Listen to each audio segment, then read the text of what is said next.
Fala pessoal, sou Mauro, economista do Porquê, e começa agora mais um episódio do Economista em Tudo.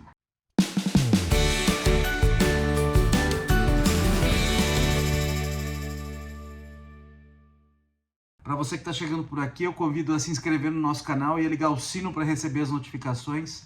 Toda semana 3 a 4 vídeos novos. E também a dar uma olhada no nosso site www.porquê.com.br, que tem bastante conteúdo escrito lá. Na semana passada teve uma mudança na perspectiva da dívida brasileira. Tem uma agência de classificação de risco, que é a Standard & Poor's, que é a principal agência de classificação de risco de papéis de dívida de países, de dívida de empresa do mundo. E teve uma mudança pequena, mas uma mudança boa. Passou a indicar a perspectiva da dívida, a nota da dívida brasileira não mudou, mas a perspectiva positiva. Tá? Alguma indicação que pode melhorar a nota que a Standard & Poor's dá para a dívida brasileira. Nesse vídeo eu vou explicar como é que funciona essa classificação, quais as potenciais consequências disso e o que esperar pela frente. Tá? Como é que funciona essas agências, o trabalho que elas fazem? Tá? Então elas avaliam papéis de dívida de países, dívidas de empresas, até papéis financeiros. Isso ficou bastante famoso lá na crise de 2009, quando se tinha bancos que empacotavam vários papéis de dívida de pessoas, de hipotecas, no caso, né, que dívidas imobiliárias de pessoas, que eram papéis que não eram muito confiáveis. Isso revelou depois, né, com vários calotes acontecendo, e elas colocavam lá um carimbo lá dizendo que era altamente confiável. Então isso aí arranhou bastante a reputação dessas agências, mas elas são relevantes até hoje, mesmo com esse arranhão que aconteceu naquela época. Então como é que funciona? Elas olham o perfil da empresa ou do país, capacidade dessa empresa ou desse país em honrar seus compromissos de dívida no futuro, e aí dão uma nota para isso. Essa nota ela é uma letra, uma ou várias letras, e aí tem um sinal de mais ou menos ou não tem o sinal. Tá? Então, só para dar uma ideia para vocês, eu estou mostrando aqui uma figura que está no site do G1. Então a nota mais alta é AAA, assim, uma qualidade excelente do papel, tem altíssima probabilidade de honrar o compromisso. Aí depois vai descendo, você sai do nível do AAA e vai para o nível do AA. 2 A's, então fica com AA mais, AA e AA menos. Esse seria uma qualidade muito alta. E depois desce para o A, que tem as 3 categorias de novo. Aí depois vai para a faixa do B. Começa no BBB mais, BBB e BBB menos. E aí depois cai onde o Brasil está, que é no BB. Tá? E o Brasil hoje está no BB menos. Esse tipo de ativo, tipo de dívida, de classificação que é dada para a dívida brasileira, ela está a gente chama de nível especulativo. Além dessas notas que são dadas, tem ainda 2 categorias amplas que as agências de classificação de risco colocam os papéis, tá? Que é grau especulativo ou grau de investimento. Grau de investimento quer dizer que é de BBB menos para cima. Isso indica que tem uma altíssima probabilidade do país honrar seus compromissos. E essa é uma classificação muito importante, uma classificação que o Brasil já teve no passado, e aí ali com a crise, no meio da década de 2010, principalmente a crise fiscal, ele foi rebaixado e perdeu esse selo de grau de investimento. Então o que a Standard & Poor's está dizendo agora para o Brasil? Olha, não estou mudando a sua nota, a nota ainda está BB-, ainda é grau especulativo, mas existe uma perspectiva de melhora no futuro para isso. E aí eu acho que o que é relevante mesmo é você, como eu vou explicar daqui a pouco, é você passar para o grau de investimento. Que aí no Brasil ainda está longe, né? O Brasil ainda precisaria chegar no BB+, e aí ultrapassar para o BBB-, para chegar no tal do grau de investimento. Então está 3 categorias ainda para baixo, então tem que subir muito ainda. Então eu diria que a notícia é boa, mas assim... Mais ou menos.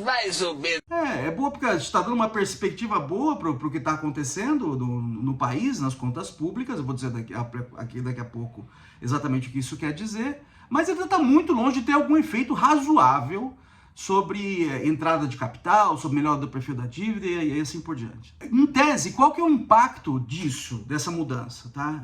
Da melhora da percepção da dívida brasileira? Então, em tese, isso significa um menor risco para a dívida é menos arriscada, e uma dívida menos arriscada, o país consegue captar recursos a um preço mais baixo, ou a um juro mais baixo, no caso. Tá? Novas captações de dívida passam a incluir um juro mais baixo em tese. Tá? Além disso, isso também mexe com a classificação das empresas do país. Então, quando o país melhora a sua classificação soberana, né, da dívida soberana da dívida do país, também afeta a classificação das empresas do país. Então, essas firmas, elas conseguem agora captar lá fora a um juro mais baixo também. Tá? Então, isso é em tese o que acontece. Agora, se de fato está acontecendo, primeiro, é uma mudança pequena, eu diria. Ainda está no grau, o que chama de grau especulativo, ainda não se vê a dívida como assim, as agências não vê a dívida com uma probabilidade bastante alta de ser honrada, ainda tem bastante risco. E além disso, assim, tudo bem, a gente já está vendo aí alguma movimentação, alguma melhora no perfil da dívida. Na hora que você olha para o juro de longo prazo, a gente já viu uma queda razoável aí nas últimas semanas, tá? E essa mudança da classificação de risco da Standard & Poor's, aqui no caso, pode ser simplesmente uma consequência disso. Então não dá para dizer que isso vai ter impacto ou não, porque a própria movimentação da agência pode ser uma consequência do que está todo mundo olhando. Até porque tudo é dado público, né? Dado do perfil da dívida do país, da perspectiva de crescimento do país, tudo isso está todo mundo olhando. Então pode ser que basicamente a agência está tendo uma reação ao que todo mundo está vendo. Tá? E o que aconteceu aí das últimas semanas? Até ali, a perspectiva da dívida brasileira estava horrorosa. Tá? Não tinha nada amarrando essa dívida no longo prazo. Até o ano passado, isso aí era feito pelo teto dos gastos, que segurava o crescimento dos gastos ao longo do tempo. Esse teto dos gastos foi completamente desfigurado ao longo do tempo. Então ele perdeu completamente a sua capacidade de sinalizar a credibilidade para a dívida no longo prazo. Então não tinha nada, o governo não tinha colocado nada no lugar, e finalmente colocou alguma coisa, que é o arcabouço fiscal. O arcabouço fiscal ainda tem uma série de dúvidas, mas pelo menos já é alguma coisa, já é algum sinal que tem assim, alguma preocupação com a saúde fiscal do país no longo prazo. E com isso o juro vem caindo, e o arcabouço fiscal está andando bem também no Congresso. Então ele tem uma boa perspectiva de ser aprovado.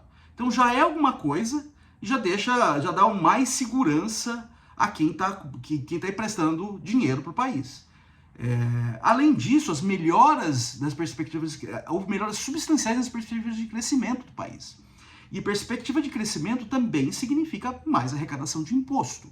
E isso melhora também o lado fiscal. Do lado das contas públicas, as perspectivas melhoraram. Isso já está aparecendo nos dados, quando a gente olha para, por exemplo, dados de dívida de longo prazo do país. Então pode ser que o que as agências estão fazendo é meramente uma consequência do que está todo mundo olhando. Então não dá para afirmar que isso aí tem um impacto relevante. Eu sou um pouco cético com relação a isso, principalmente porque a mudança não foi assim tão grande.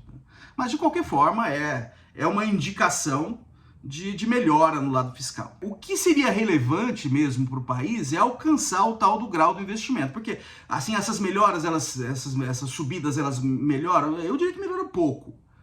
Mas se cruzar a barreira do grau de investimento, o país ainda está longe disso, mas pelo jeito está caminhando no sentido, aí tem uma mudança substancial, eu diria. Tá? Porque você tem muitos fundos de pensão internacional. Os fundos de pensão, eles têm estratégias de investimento muito conservadoras. Muitos deles, nos seus regulamentos, só podem investir em papéis que têm grau de investimento. Então, se você passa essa barreira do grau de investimento, aí você consegue atrair muito mais dinheiro, principalmente desses fundos gigantes que investem tipicamente em coisas mais seguras. Então, esse selo seria uma sinalização que esses fundos poderiam passar a investir nos papéis do seu país. Tá? Mas ainda o Brasil ainda está longe disso. Eu diria que essa mudança foi razoável, mas foi pequena. Está indo na direção certa, mas ainda falta bastante para chegar lá. É isso aí, pessoal. Muito obrigado por ter assistido o vídeo. A gente volta a conversar mais na semana que vem. Por favor, dá uma olhada no nosso canal, tem bastante conteúdo lá. O endereço é www.porquê.com.br. E também tem nas redes sociais, tá aqui no YouTube, no Facebook, no Instagram e no Twitter. E é isso aí, até a semana que vem. Um abraço.